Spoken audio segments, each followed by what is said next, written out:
வாழ்க வளமுடன். நான் உங்கள் தோழி லலிதா. இந்த உலகத்துல மாற்றக்கூடிய சக்தி உங்ககிட்ட இருக்கிற சின்ன பொருள்ல தான் இருக்குன்னு சொன்னா அதை உங்களால ஏத்துக்க முடியுமா? அந்த பொருளை யாராலும் திருட முடியாதுன்னு சொன்னா நம்புவீங்களா? ஆமா, டாக்டர் ஜோசப் மர்ஃபி அப்படின்னு ஒரு பிரபலமான ஆத்தர் நம்முடைய சப்கான்ஷியஸ் மைண்டுன்னு சொல்லப்படுற ஆழ் மனசுல எதை விதைக்கிறோமோ அதுதான் நாளை ரியாலிட்டியாக மாறப்போகுதுன்னு சொல்லப்பட்டிருக்கிற புஸ்தகம் தான் the power of your subconscious mind. அப்படிப்பட்ட அந்த சப்கான்ஷியஸ் மைண்டை எல்லாராலும் தனக்கு சாதகமாக பயன்படுத்திக்க முடியுமான்னு கேட்டிங்கன்னா கண்டிப்பாக அதுக்கான பதில் ஆமாம், அதான். ஆனால் அதை சாத்தியமாக்கிறதுக்கு நீங்கள் அந்த ஆற்றலை ட்ரெயின் பண்ணி இன்னும் கூர்மையாக ஆக்கணும். அதுக்கான வழிகள் இந்த புஸ்தகத்துல என்ன சொல்லப்பட்டிருக்கு வாங்க பார்க்கலாம். The conscious and the subconscious mind. பொதுவா நம்மளோட ஹியூமன் மைண்டு 2 லெவலா பிரிக்கப்பட்டிருக்கு.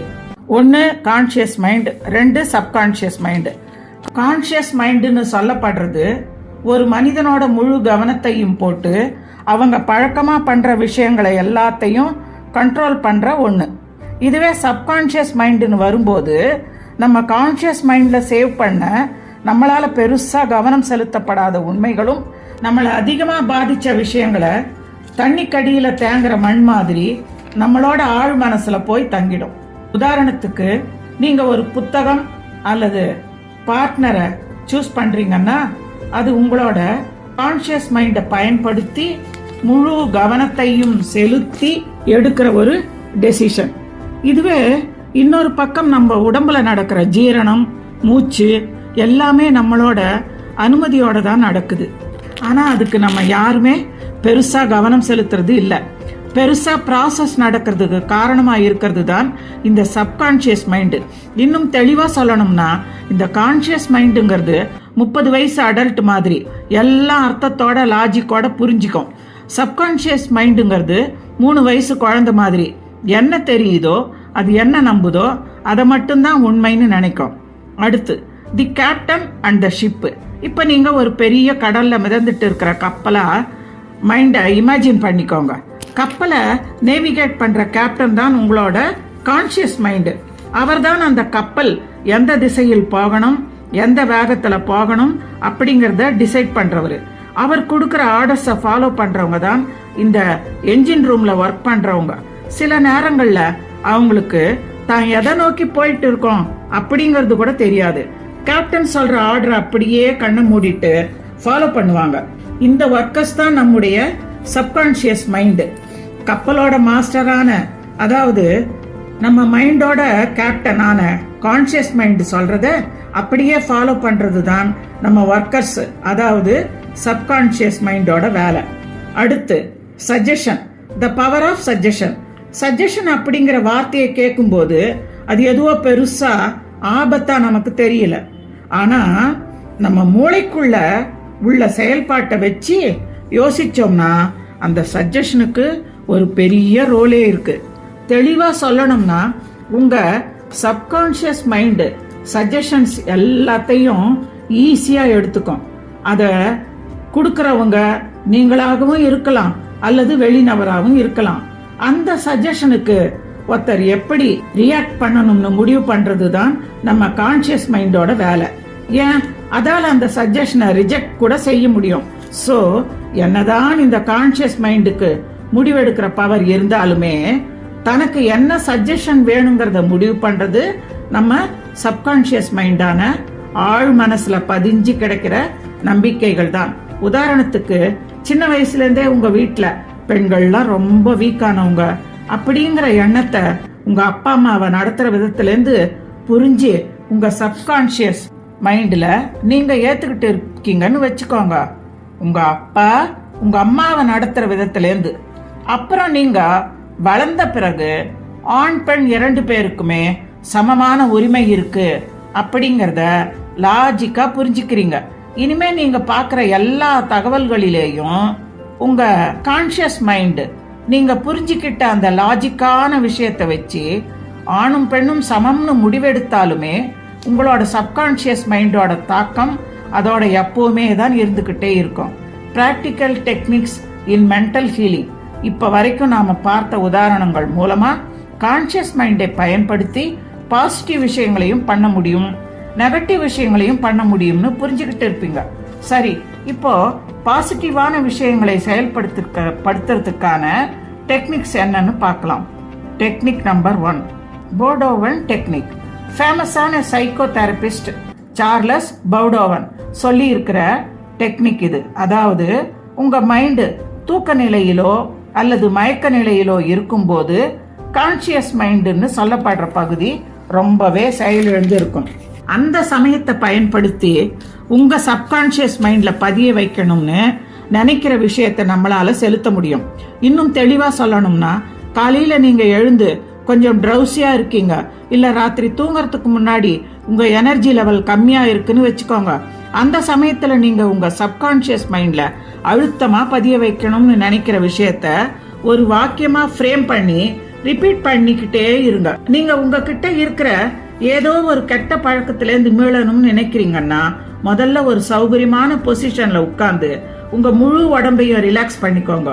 இப்ப நீங்க நான் இந்த பழக்கத்திலிருந்து வெளியே வந்துட்டேன், நான் இந்த பழக்கத்திலிருந்து வெளியே வந்துட்டேன், நான் இந்த பழக்கத்திலிருந்து வெளியே வந்துட்டேன் அப்படிங்கிற மாதிரியான வாக்கியங்களை வாய் விட்டு ஸ்லோவா ரிப்பீட்டா தினசரி பண்ணிக்கிட்டே இருங்க.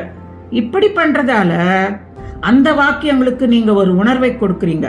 அது உங்க ஆழ் மனசுல நல்லா பதிஞ்சு உங்க செயல்பாடுகளிலும் பாதிப்பை ஏற்படுத்தும். Technique number 2, visualisation. ஒரு ஐடியாவை செயல்படுத்தணும்னு நினைச்சோம்னா அதுல முதல்ல பண்ண வேண்டியது அந்த பண்ண வேண்டிய காரியம் நம்ம கற்பனை சக்தியை பயன்படுத்தி விஷுவலைஸ் பண்ணி, அதாவது படம் மாதிரி இமேஜின் பண்ணி பார்க்கறது தான். அதே போல நீங்க உங்க சப்கான்சியஸ் மைண்ட்ல நீங்க மாத்தணும்னு நினைக்கிற விஷயத்த விஷுவலைஸ் பண்ணி பார்த்தீங்கன்னா கண்டிப்பா அது உங்களுக்குள்ளே ஒரு பாதிப்பை ஏற்படுத்தும். Technique number 3, the law of reversed effort. சொல்லப்படுற ஒரு ஃபேமஸான சைக்காலஜிஸ்ட் 40 வருஷத்துக்கு முன்னாடி அமெரிக்காவுக்கு போனார். அந்த சமயம் அவர் உருவாக்குனதுதான் இந்த லா ஆஃப் ரிவர்ஸ்ட் எஃபர்ட். தெளிவா சொல்லணும்னா, உங்களோட ஆசையும் கற்பனையும் முரணா இருக்கும்போது உங்க கற்பனைக்குத்தான் வெற்றி வாய்ப்பு கிடைக்கிறதுக்கு அதிகம்னு சொல்லப்பட்டிருக்கு. உதாரணத்துக்கு, ஒரு சமமான தரையில உங்களை நடக்க சொல்றாங்க. அதை கேட்ட உடனே நீங்களும் இதுல என்ன இருக்குன்னு கேள்வி கேட்காம நடக்க ஆரம்பிக்கிறீங்க. அதே சமமான தரையை கொண்டு போய் 20 அடி உயரத்துல வச்சு நடக்க சொன்னா நீங்க நடப்பீங்களா? இந்த இடத்துல பாத்தீங்கன்னா உங்களுக்கு அதுல நடக்கணும்னு இருக்கிற ஆசை மாறல. நடக்கும்போது கீழே விழுந்துடுவீங்களோங்கிற உங்க கற்பனை உங்களை அதை பண்றதுல இருந்து தடுக்குது. உங்க கற்பனை சக்திக்கு தான் அதிக பவர் இருக்கு. ஆசையே ரிவர்ஸ் பண்ணி திருப்பி போடுற அளவுக்கு உங்க சப்கான்சியஸ் மைண்டுமே எது சக்தி வாய்ந்ததா இருக்கோ அதை தான் சூஸ் பண்ணும்.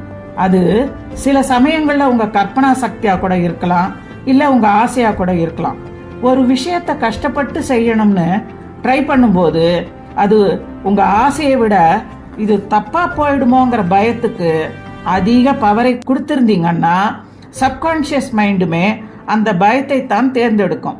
நீங்க கான்சியஸா கவனத்தோட ஒரு விஷயத்தை பண்ணும்போது உங்க சப்கான்சியஸ் மைண்ட்லயும் அதே அளவு முக்கியத்துவம் அதுக்கு கொடுத்துருக்கீங்களா அப்படிங்கறத சரி பார்த்துக்கோங்க. நான் நல்லா இருக்கேன், என்கிட்ட நிறைய சொத்து இருக்கு அப்படின்னும் போது அதுல வார்த்தைகள் மட்டும்தான் இருக்கு. நான் ஒரு மில்லியனராக போறேன்னு சொன்னா மட்டும் போதாது, அதுல ஒரு எமோஷன் இருக்கணும். அதை சொல்லும் போது உங்களை நீங்க மில்லியனரா கற்பனை பண்ணக்கூடிய ஆற்றல் இருக்கணும்.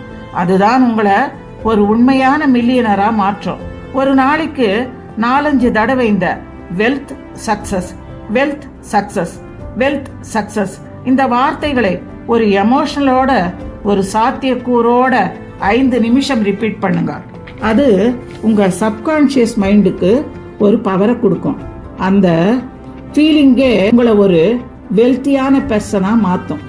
ஒரு யங் லேடி சிங்கிங் ஆடிஷனுக்கு போனாங்க. நல்லா பாடுவாங்க. ஆனா ஸ்டேஜ் ஏறியதும் பாட்டு வரல, வரைஞ்சு போயிட்டாங்க. அப்படியே வரைஞ்சு போய் பாட்டே வரல. நோட்ஸ் எல்லாம் கரெக்டா எடுத்துட்டு போனாங்க, ஆனா பாட முடியல. ஏன்? கடைசியா அவங்க கலந்துகிட்ட 3 ஆடிஷன்லயும் தப்பான சிங்கிங் நோட்ஸ் எடுத்துட்டு போனதுதான் ஸ்டேஜ்லேயே பயத்திலேயே அழுதுட்டாங்க. இந்த வாட்டி சரியான சிங்கிங் நோட்ஸ் எடுத்துட்டு போனாலும் பயத்துல பாட முடியல, போய் நின்னுட்டாங்க. காரணம், பயத்தை அவங்க கத்துக்கிட்டாங்க. இதை எப்படி சரிப்படுத்தினாங்கன்னா, ஒரு நாளைக்கு 3 தடவையாச்சும் தன்னை தனிமைப்படுத்திக்கிட்டு ஒரு சேர்ல கம்ஃபர்டபுளா உட்கார்ந்து உடம்ப ரிலாக்ஸ் பண்ணி கண்ணை மூடி என்னால அழகா பாட முடியும், நான் ஒரு கான்பிடென்டான பியூட்டிஃபுல்லான சிங்கர் அப்படின்னு தனக்குத்தானே ஒரு நாளைக்கு 5 அல்லது 10 முறை ரிப்பீட் பண்ணாங்க. இத ஒரு வாரம் ஃபாலோ பண்ண பிறகு ஒரு ஆடிஷனுக்கு தைரியமாய் போய் நின்னாங்க. இந்த வாட்டி அவங்க வாய்ஸ் சூப்பர் டூப்பர். இந்த சப்கான்ஷியஸ் மைண்டுக்கு தீனியா இருக்கிறது 2 விஷயம். ஒன்னு எண்ணங்கள், தாட்ஸ். இன்னொன்னு பிலீவர், நம்மளோட நம்பிக்கைகள். இத என்னால வாங்க முடியாது அப்படின்னு நெகட்டிவா யோசிச்சா சப்கான்ஷியஸ் மைண்டு அதை ஆர்டரா எடுத்துக்கிட்டு கடைசி வரைக்கும் வாங்கவே முடியாம போயிடும். ஷிப்புக்கு எப்படி கேப்டனோ அதே மாதிரி நம்ம எண்ணங்கள், நம்பிக்கைகளை சப்கான்ஷியஸ் மைண்டு கேப்டனா எடுத்துக்கும். மைண்ட்ஃபுல்னஸ், எந்த வேலையை எடுத்தாலும் முழு கவனம் போட்டு சூழ்நிலையை அனுபவிச்சு பண்ற ஒரு ஆற்றல். இதுக்கு ஒரு குட்டி ஸ்டோரி. ஒரு குட்டி பையன் தனக்கு பிடிச்ச ஒரு நரி பொம்மையை எடுத்துட்டு அப்பா அம்மாவோட காட்டுல பயணம் பண்றான். அடிக்கடி தன் பாதத்தையும் காலை பாத்துக்கிறான். கையில் இருக்கிற பொம்மையையும் பார்த்துக்கிட்டே போயிட்டு இருந்தான். திடீர்னு ஒரு பெரிய புதரை தாண்டி போகும்போது அவங்க அப்பா அம்மாவை காணோம். பயந்து அழுது உட்கார்ந்துட்டான்.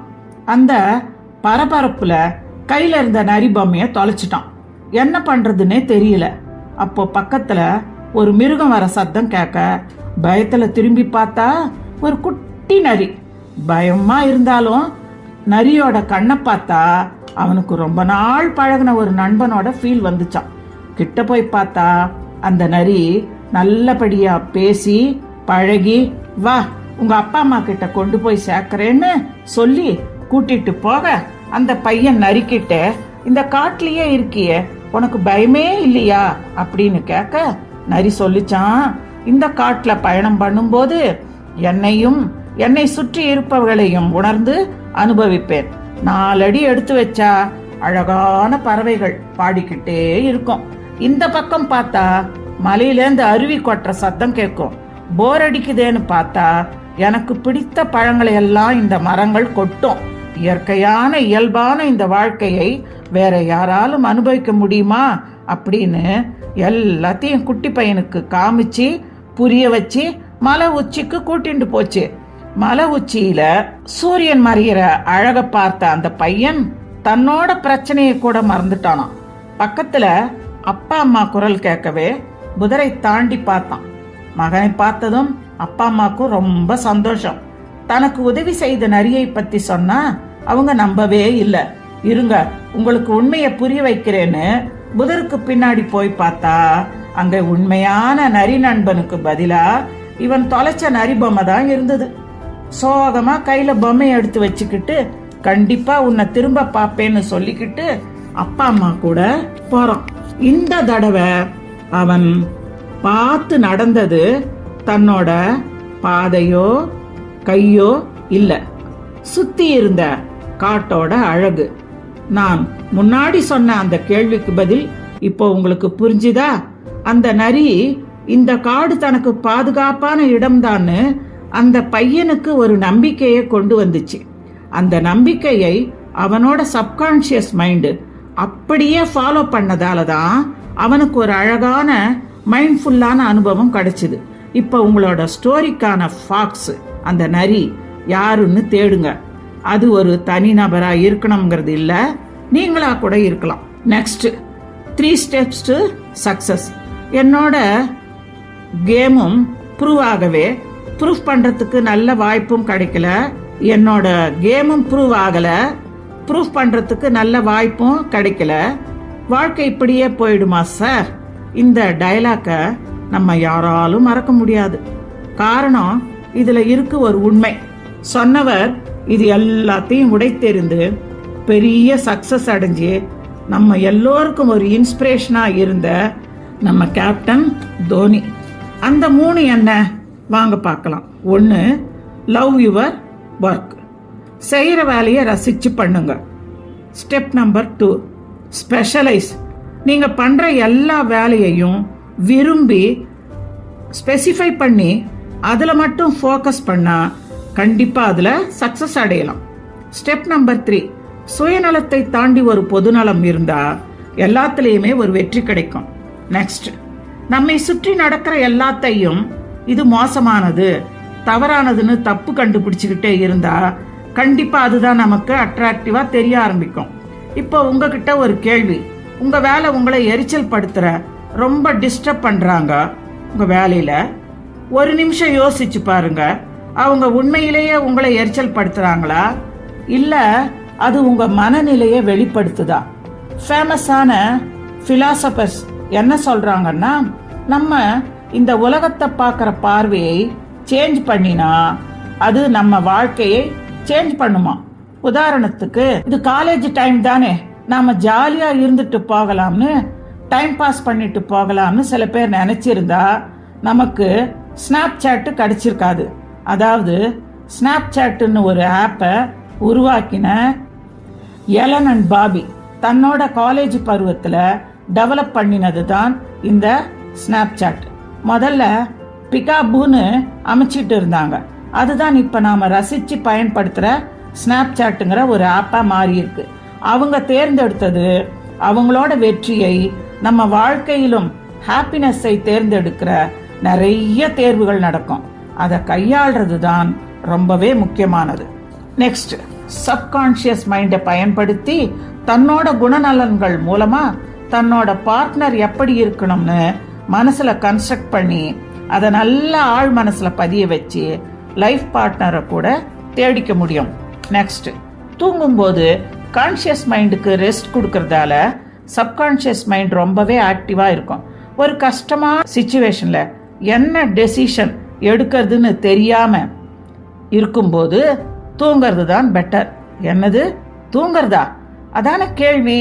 ஒருத்தருக்கு வேற ஒரு ஊர்ல இருந்து வேலைக்கான ஆஃபர் லெட்டர் வருது. சம்பளம் இப்ப வாங்கறத விட 2 மடங்கு அதிகம். அந்த சமயம் அவங்களுக்கு என்ன முடிவு எடுக்கிறதுன்னு தெரியல. வீட்டுக்கு போய் சாயங்காலம் மெடிடேஷன் முடிச்சு நல்ல ஒரு தூக்கம் போட்டாங்க. அப்ப அவங்களுக்கு இந்த ஜாப் அக்செப்ட் பண்ண வேண்டாம்னு ஒரு ஃபீலிங் வருது. அதுபடியே ரிஜெக்ட் பண்ணிட்டாங்க, போகல, அந்த ஆஃபர் லெட்டரை அக்செப்ட் பண்ணல. சில மாசம் கழிச்சு ஒரு நியூஸ், அவங்களுக்கு ஆஃபர் லெட்டர் கொடுத்த கம்பெனி ஃப்ராடுன்னு வேலை செஞ்ச எம்ப்ளாயிஸ் எல்லாரையும் ஏமாத்திட்டு போயிருக்குன்னு தெரிய வருது. இதுல இருந்து என்ன தெரியுது, அன்னைக்கு அவங்க தூங்கும் போது கிடைச்ச நேரத்தை அவங்க சப்கான்ஷியஸ் மைண்டு இவங்க டவுட் எல்லாத்தையும் லிங்க் பண்ணி மைண்டை ஸ்ட்ராங் ஆக்கி ஒரு உள்ளுணர்வை கொடுத்துருக்கு. அதுதான் அந்த ஃபீலிங், அதுதான் அவங்கள காப்பாத்தி இருக்கு. அதனால கிடைக்கிற நேரத்துல அளவா தூங்குறதுனால நீங்க நேரத்தை வீணடிக்கல, மாறா உங்க உடலையும் மனசையும் அடுத்த நாள் பெட்டரா பெர்ஃபார்ம் பண்றதுக்கு தயார்படுத்துறீங்க அப்படிங்கறத புரிஞ்சுக்கோங்க. நெக்ஸ்ட், நீங்க விரும்புற மாதிரி முடிவெடுக்கிறதுக்கும் இது உதவும். ஒரு சேல்ஸ்மேன் அவர் என்னதான் பெட்டரா கூட வேலை செய்யறவங்கள விட ரொம்ப பெட்டரா வேலை செஞ்சாலும் அவருக்கு சரியான அங்கீகாரம் கிடைக்கல, ரேங்க் ஒசரவே இல்லை. தன்னோட பாஸுக்கு தன்னை பிடிக்கலையோன்னு ஒரு சந்தேகம் வந்துடுது. அதனால பாஸுக்கு வெறுப்பு தர மாதிரியான காரியங்கள் எல்லாம் செய்ய ஆரம்பிச்சாராம். அப்புறம் அவரே யோசிக்கிறாரு, அடடா நாம இந்த மாதிரியான ஆள் இல்லையேன்னு நினைச்சு ஜெனூனா நடக்க ஆரம்பிச்சாராம். பாஸுக்கு நல்லது நடக்கணும்னு விஷ் பண்ணாராம். கொஞ்ச நாள்லயே இவருக்கு ப்ரமோஷன் கிடைச்சிடுச்சான். நிறைய அறிஞர்கள் சொல்ற மாதிரி இதுலேயும் நீ யாருன்னு உன்னுடைய எண்ணங்கள் தான் முடிவு பண்ணுது, அதுக்கு காரணமா இருக்கிற சப்கான்ஷியஸ் மைண்ட் தான் இதன் மூலமா நமக்கு புரிஞ்சிருக்கும். நமக்கு ஒண்ணு கிடைக்கலங்கிறதுக்காக அது ரொம்ப மோசமானதுன்னு சொல்றது மூலமா கண்டிப்பா அது நமக்கு கிடைக்க போறதில்ல. அதே போல நமக்கு மட்டும்தான் இப்படிலாம் நடக்குதுன்னு புலம்புறதுனாலேயோ அது நடக்காம நின்னுட போறதில்ல. இனிமே நீங்க பாசிட்டிவா இருந்து எல்லாருக்கும் நல்லது நினைச்சீங்கன்னா கண்டிப்பா இந்த யூனிவர்ஸும், அதாவது இந்த பிரபஞ்சமும் நல்லதுதான் கொடுக்கும். நெக்ஸ்ட், உங்களோட பிரேயர்ஸ்க்கெல்லாம் பதில் கிடைக்கும்னு சொன்னா மோஸ்ட்லி எல்லோரும் ஏத்துப்பாங்க. பதில் உங்ககிட்ட இருந்தே கிடைக்கும்னு சொன்னா எத்தனை பேர் அதை ஏத்துக்குவாங்க? உங்க பிரேயர்ஸை நீங்க மனசார ஏத்துக்கிட்டு அக்செப்ட் பண்ணாதான் உங்க சப்கான்ஷியஸ் மைண்டுமே அதை ஆர்டரா ஃபாலோ பண்ணிக்கிட்டு உங்க ஆசையை நிறைவேற்றும். இதுல கடவுள் இருக்கு இல்லைன்னு ஆத்திகம் நாத்திகம் எல்லாம் பேசல. எல்லாத்தையும் தாண்டி நீங்க பிரேயர் பண்ற போதுதான் நீங்களும் உங்க சப்கான்ஷியஸ் மைண்டும் ஒரு சமரசத்துக்கு வர நேரும்னு சொல்லலாம். ஸோ இனிமே பிரேயர்ஸ்ல லாஜிக்கே இல்லாம கெட்ட விஷயங்களை வேண்டறதுக்கு பதிலா அந்த சமயத்தை பயன்படுத்தி பாசிட்டிவா உங்களுக்கு தேவைப்படுற விஷயத்தையும் உங்களால சாத்தியமாகக்கூடிய விஷயத்தையும் உங்க சப்கான்ஷியஸ் மைண்டுக்கு தெரியப்படுத்தினா கண்டிப்பா உங்க பிரேயர்ஸ் எல்லாம் நிறைவேறும். இதுக்கு சில ஸ்டெப்ஸ் இருக்கு. Step number 1, decide what you want. நம்ம கிட்ட இருக்கிற பெரிய பிரச்சனையே நமக்கு என்ன வேணும்னு சரியா தெரிஞ்சுக்கிறது இல்ல. ஒரு விஷயம் வேணும்னா அது நமக்கு தேவையான தெரிஞ்சுக்குங்க. ஸ்டெப் நம்பர் 2, நம்மளோட கோல்ஸை யோசிச்சுக்கிட்டு சும்மா வெளியில சொல்லிக்கிட்டு இருந்தோம்னா கண்டிப்பா அது நடக்கிறதுக்கான சாத்தியக்கூறுகள் ரொம்பவே கம்மி. எப்போ அதை நோட் பண்ணி ரெக்கார்ட் பண்றீங்களோ அப்பதான் அது நடக்கிறதுக்கான வழியை வகுக்கிறீங்கன்னு அர்த்தம். ஸ்டெப் நம்பர் 3, கோல், டாஸ்க், சக்சஸ். எல்லா நேரமும் ஓடிக்கிட்டே இருக்கிற நம்ம உடலுக்கும் மூளைக்கும் வீக் டேக்கு எண்டு தர சண்டே மாதிரி ஒரு பிரேக் கொடுங்க. அது உங்க மண்டேவை பெஸ்டா மாத்தும். கடைசியா ஒன்னு சொல்லணும்னா, கடந்த வாரங்கள்ல எத்தனை தடவை உங்களையே நீங்க கோபப்படுத்தி, பொறாமைப்படுத்தி, வெறுப்பு சம்பாரிச்சு காயப்படுத்தி இருப்பீங்க. அந்த காயத்துக்கும் ஒரு மருந்து இருக்கு. இது எல்லாத்தையும் திருப்பி போடுறதுக்கான ஒரு பவர் இருக்கு. அதுவும் உங்ககிட்டயே இருக்குன்னு இதுக்கு முன்னாடி உங்ககிட்ட சொன்னா நம்பி இருப்பீங்களா?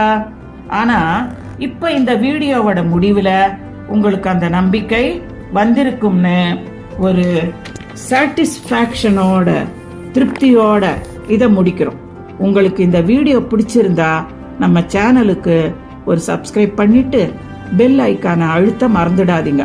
அடுத்த வீடியோவில் பார்க்கலாம். நன்றி, வணக்கம்.